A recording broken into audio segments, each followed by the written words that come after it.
हे, माझं चुकलं बरं का, मला माफ करा. चुकलं मा. काय चुकलं, काय वागताय तुम्ही? थोडं फार तरी भान ठेवून वागा.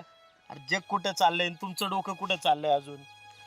बरं, त्या 3 पोरींना कसं वाटेल उद्या ती ऐकल्यावर? मोठ्या झाल्यावर काय म्हणते त्या? आमच्या बापांनी आमच्याकडे दुर्लक्ष केलं, घरच्यांना त्रास दिला का? आम्ही मुली आहेत म्हणून? चुकलं. तात्या, तुमच्यामुळं माझे डोळे उघडले.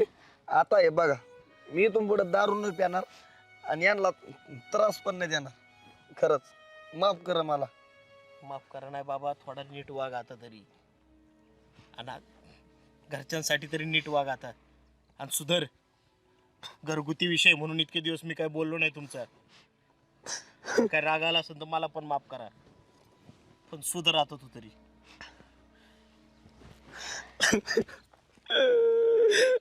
आई, मी हात उगारला, माझं चुकलं. आता इथून पुढे नाही मारणार तुला मी, कधीच नाही. चुकलं मा. चला तुम्ही घरी चला, ये द्या. चला घरी, चला जेवण करू आपण. चल.